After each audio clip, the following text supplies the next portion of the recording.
This presentation provides an introduction to SMART goals and instructions for writing them.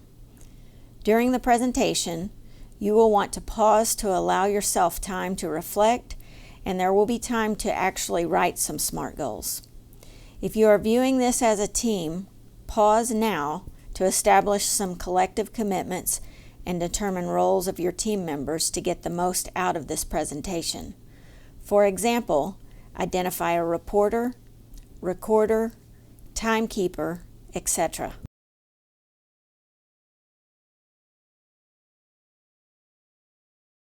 SMART is an acronym that you can use to guide your goal setting.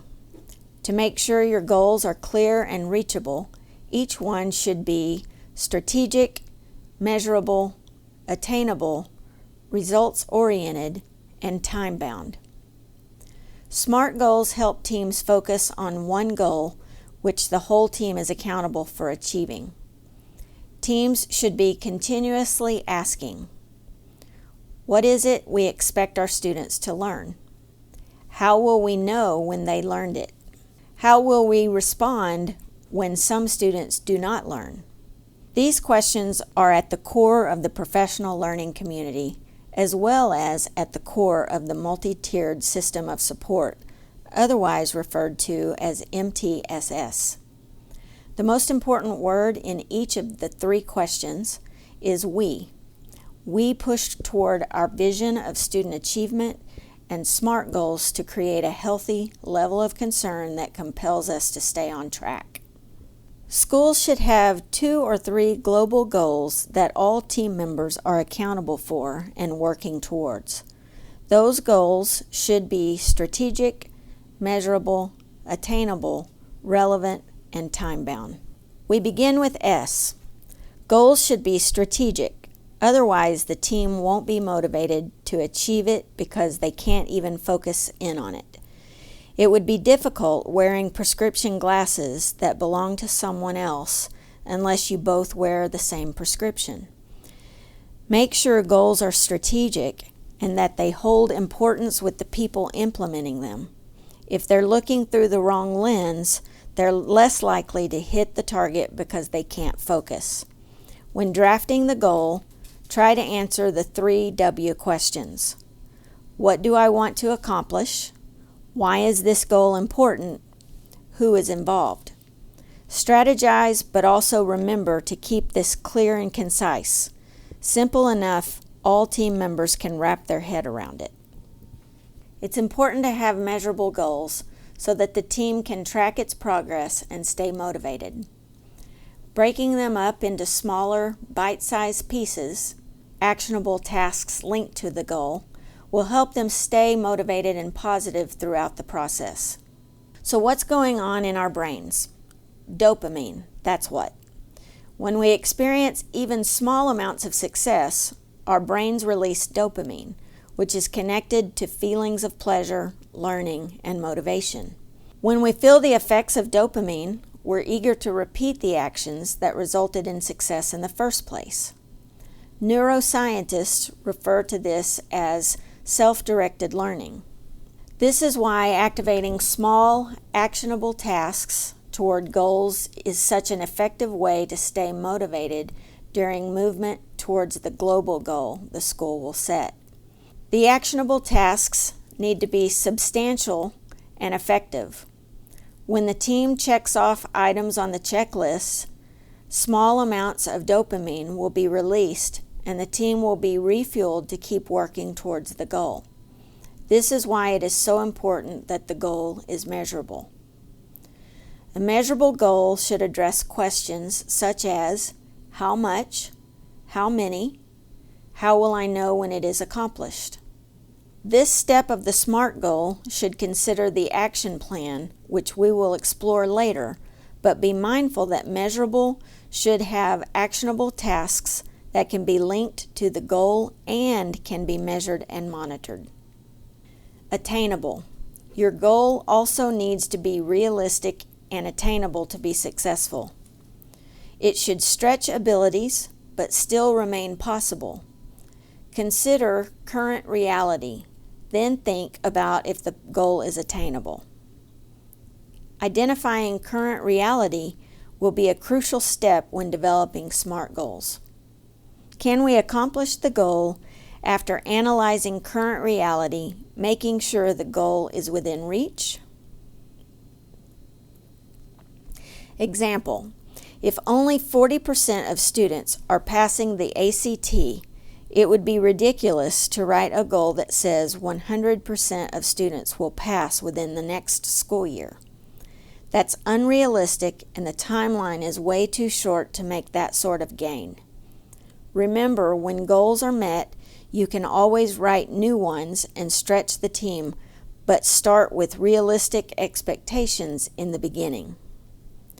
It's important the team experience small successes from the start so they're motivated to keep moving forward. Also, keep in mind that universal goals, school-wide SMART goals, those you'll submit with your comprehensive improvement plan, should never be developed before completing a needs assessment. Goals are based on needs and developed around current reality. When we say relevant, the big picture is that the goal is results-oriented. That will ensure that the goal matters to everyone involved. It needs to align with the district's and site's overall vision and mission for students. It should be relevant because the site will need support and assistance in achieving the goal, but it's important to retain control over them. Make sure the plan drives everyone forward. A results-oriented goal can answer yes to these questions. Does it seem worthwhile? Is this the right time? Does it match district, site efforts, and needs? Many frameworks and initiatives in our districts across the state are not another thing, but an opportunity for alignment and enhancement of effectiveness. Developing SMART goals should not be a duplication of effort. Remember, alignment and relevant. Once you have a time frame for your actionable tasks, you'll have a clear, giant view of your realistic deadline for your goal. The big picture will be in view and motivate the team to work towards the SMART goal. Create the urgency and execute the plan. The key to this step is that the time-bound part is a realistic deadline with an action plan that has clear and concise actionable tasks with bite-sized successes along the way so that the team stays motivated. Brian Tracy says, "A goal or decision without a deadline has no urgency. It has no real beginning or end." You need to make your SMART goals time-bound.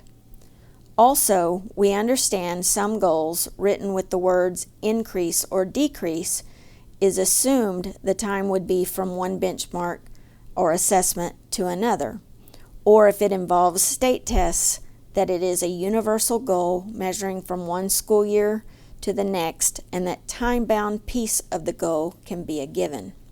Many times, we get caught up in semantics. The most important thing to remember here is identifying actionable tasks that will help monitor your progress across a timeline. Here is a summary of SMART goals. Focus on specific area of need. Again, do not develop SMART goals before completing a needs assessment. State in observable and measurable terms. Make sure the goal is realistic. Remember, identify current reality before deciding this piece of your goal. Align with the district's overall goals. Make sure you have at least one heavy hitter at the table. This is someone at the district level that will approve the goals are in alignment with district initiatives and give the green light.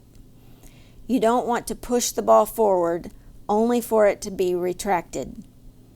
Although goals need to be developed based on site needs, it is important to have the support of the district. Okay, so now we have had an overview of SMART goals. We are going to practice identifying and writing some of them. On the next slide will be a snapshot of a current reality at a school site and based on that snapshot, there will be a goal that we will examine if it's a SMART goal or not. Please take time to pause and discuss as a team or reflect as needed.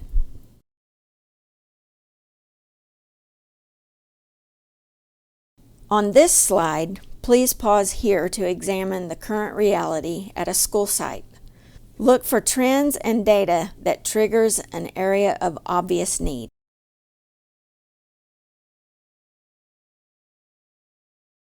Okay, so it's pretty evident that reading is a weakness and might be a priority over math. Also, the amount of out-of-school suspensions are high, so a goal around behavior and school culture and climate would be appropriate. Same for economically disadvantaged. Some wraparound services or a goal that addresses social and emotional needs would also be appropriate.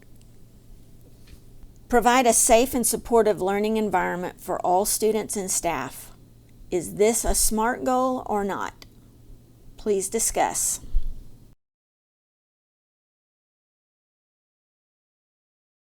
Since the amount of out-of-school suspensions is high, this goal or topic would be appropriate for addressing a safe and supportive learning environment, but the goal itself does not meet all of the letters of the acronym, therefore it's not considered a SMART goal.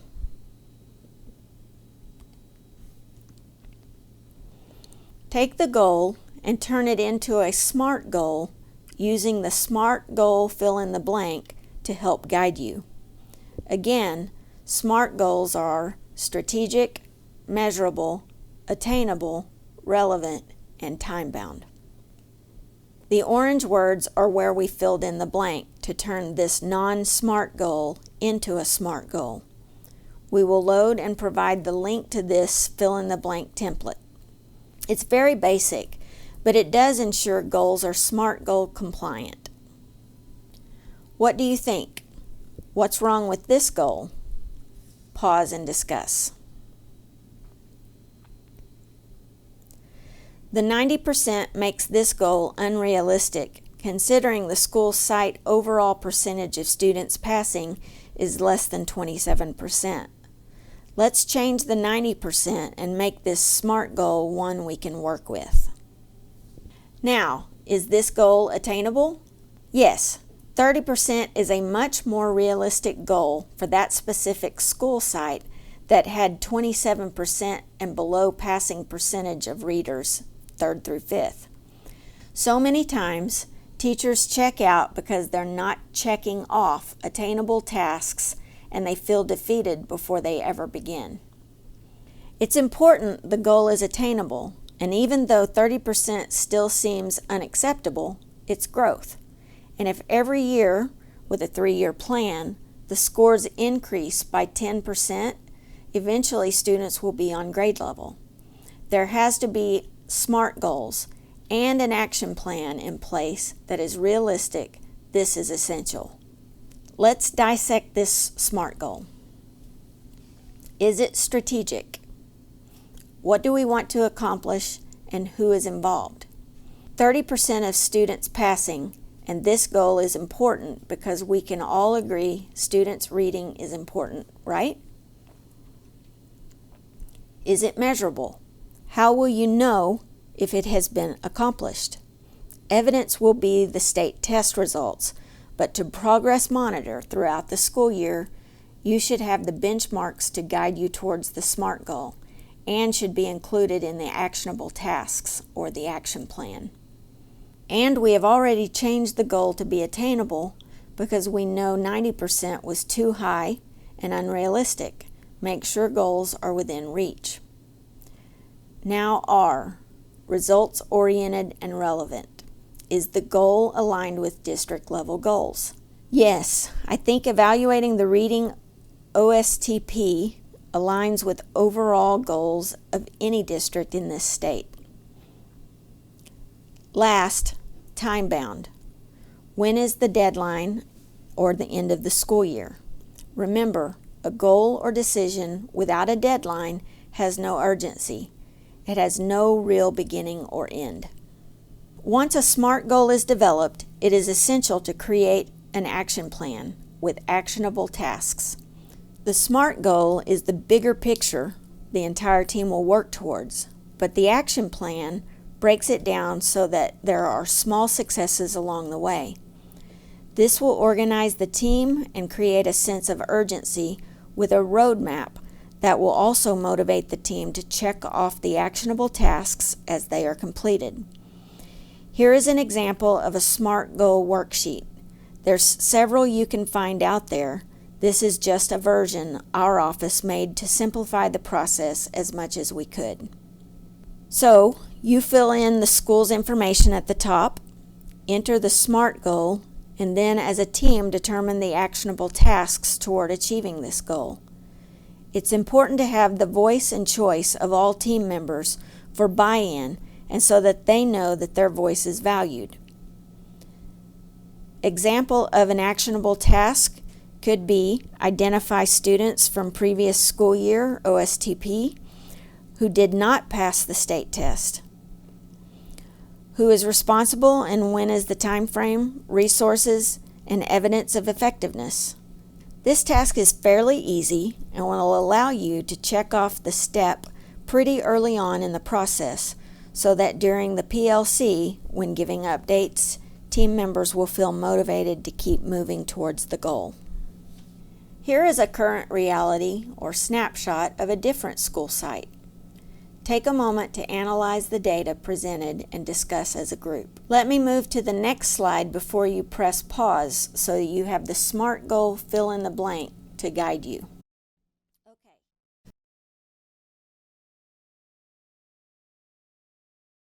So we have introduced SMART goals and given you an opportunity to examine and write them. Now we will talk about listing and prioritizing your SMART goals. Make sure once you get a list of your school-wide SMART goals, which will be 2, maybe 3, you prioritize them appropriately. For instance, for the current reality we examined today, a reading goal would be more of a priority than a math goal. Your team knows the needs of your school, and ultimately, it will be a team decision based on the needs assessment, but do not create SMART goals until you have a clear caption of your current reality, then list and prioritize. Prioritize, then build action plans for each SMART goal, and start building the wall one brick at a time. The SMART goal and action plan will help you stay focused and on track. Questions? Contact us at school support at 405-522-0140, or you can contact us by email at schoolsupport@sde.ok.gov.